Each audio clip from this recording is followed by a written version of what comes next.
Now, your forecast first, sponsored by Matex Heating, Cooling, and Plumbing. Good evening, everyone, and thank you for joining us late on your Friday night. Well, what an absolutely gorgeous forecast to come back to. I've been out with a sickness the past month or so, but I'm finally healthy and ready to show you this gorgeous 7-day forecast we have in store for you.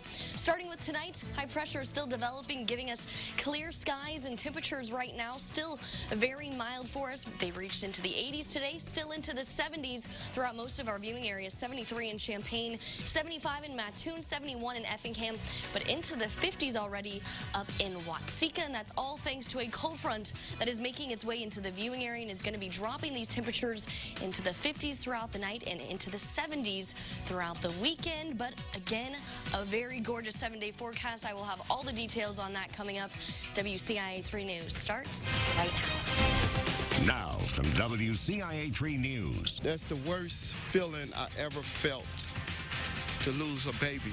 A deadly shooting left this father without his daughter. Now he and other parents are pleading for the violence to stop. A woman drove off an unfinished bridge last year. How much prison time she faces. I was just shook. I was disgusted. Many are upset after flyers were found around their city, why police are investigating it as a hate crime. You're watching your local news leader. This is WCIA 3 News at 10. Just imagine that my baby not here with me is unbearable. Pain. That father lost his daughter to gun violence, and now he's spreading a message of unity to the community. Good evening, I'm Jessica Coons. 22-year-old Shamila Sanders died Tuesday after being shot in Decatur over the weekend. Tonight, family and friends had a vigil to honor her life and others who have died from gun violence. WCIA 3's Jamie Mays was there and has the story.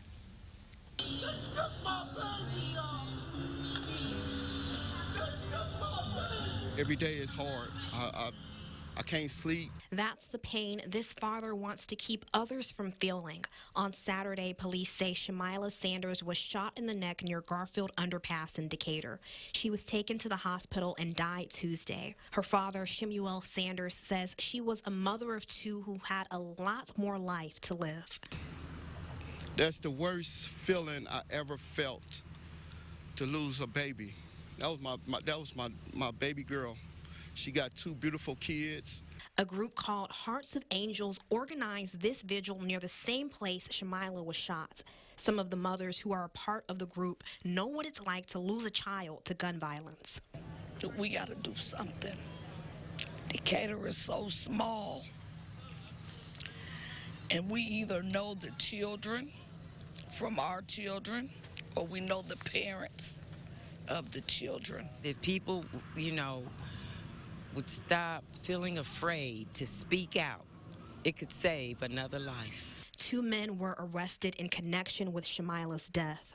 One of them is being charged with murder. Sanders hopes while people continue to protest for Black Lives Matter and ending police brutality, they will also consider the violence happening in their own neighborhoods. What about when another black man kill another black man? Or like my baby, she was innocent. We need to have the same energy when we kill each other. We need to get out in our communities and find out exactly what's going on. Reporting in Decatur, Jamie Mays, WCIA 3, your local news leader. As Jamie said, there were 2 men arrested in connection to that shooting. Levonsky Folks is being charged with unlawful possession of a gun and aggravated discharge. Paul Folks is being charged with murder.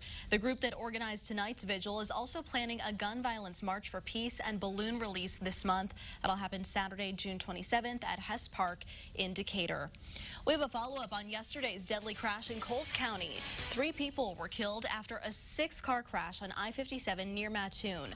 Police say a long line of vehicles were already stopped because of another crash when an approaching driver did not stop, crashed into several cars, causing a domino effect. The Coles County Sheriff's Office was on scene helping out, and while they can't speak about this specific crash, they say this is a reminder that paying attention, especially on the interstate, is crucial. So it's really important to not only follow the speed limit, but to also give yourself plenty of space between you and the car in front of you. Oftentimes it's easy to follow too closely, which doesn't give you enough time to react to suddenly stop traffic. Andre Paprawa from Florida was one of the 3 people killed. The names of the other 2 victims have not been released. The Morgan County treasurer died after a single car accident today. The coroner says 49-year-old Jenny Gernard died at the scene of the crash. It happened this morning east of Jacksonville. The Morgan County Coroner's Office and Sheriff's Department are investigating. We have an update to a story from last year. A woman who drove her car off of Champaign's Bradley Avenue Bridge last September pleaded guilty. Asia Marshall faces up to 10 years in prison. She drove her Jeep off of the then unfinished bridge, hitting a barrier on the interstate. You see it there. 2 passengers with her were hurt. Her blood alcohol level was 3 times the legal limit. A former U of I economics professor is taking the university to court. Joe Petrie resigned from his job last year amidst an investigation into his relationship with a student. A new lawsuit accuses the U of I of violating the terms of his resignation. It says the document he signed when he quit indicated the school would stop looking into any misconduct he was accused of. Instead, the U of I continued to investigate him for more than a year. The suit says officials later determined he had not violated any standards. Petrie is suing for almost $8 million. You can see all the details on WCIA.com. Danville police are investigating racist propaganda that was spread across the city overnight. Flyers were placed on windshields and in plastic bags with rocks in them. The flyers included a racial slur and read, quote, "If police won't protect you, skinheads will. Stop the hate, segregate," end quote. One woman says the flyers were put on almost every single car in her apartment's parking lot. There are black children in this apartment complex. I am a substitute teacher at Danville. I teach black children, and I can't imagine going to the car and seeing that as a child. Police are looking into this as a felony hate crime. They're asking people to look at any security footage between midnight and 7 a.m. The chief sent a statement saying, quote, "The Danville Police Department and the citizens it serves will not tolerate the incitement of violence or hate in any form, as well as attempts to create divisiveness."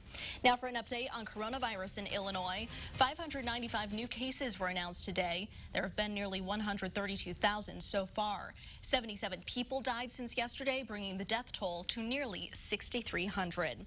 While the number of reported cases are falling here, cases are climbing across the country. Around 20 states are seeing increases. Public health experts say many of those states relaxed their social distancing too quickly.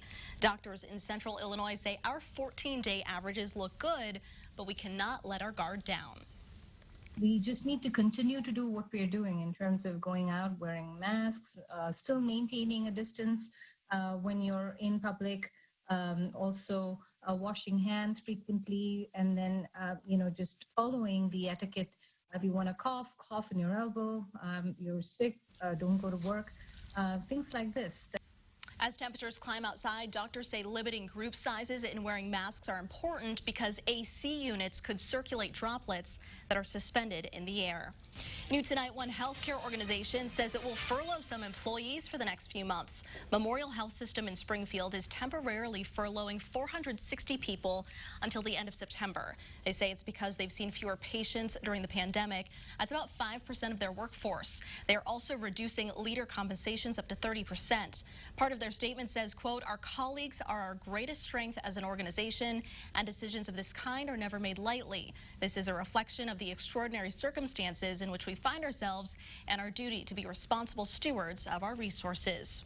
Springfield's mayor wants the governor to reconsider his reopening plans to help more businesses. Mayor Jim Langfelder says even though the city blocked off parts of downtown streets to make room for outdoor seating, he says restaurants still aren't bringing in the income they need. So he wants the governor to consider allowing restaurants to operate at 30% capacity now rather than waiting for 50% capacity in phase 4. I thought a better step, if you're looking at the metrics, is go halfway there, go to 30%. The reason for that is then you would be able to tell if there's any escalation from coronavirus cases, just going that smaller margin, but it gives restaurants the economy relief that they need and moving in that direction. We reached out to the governor about the proposal. His press secretary tells us, quote, the governor is committed to the Restore Illinois plan as is right now.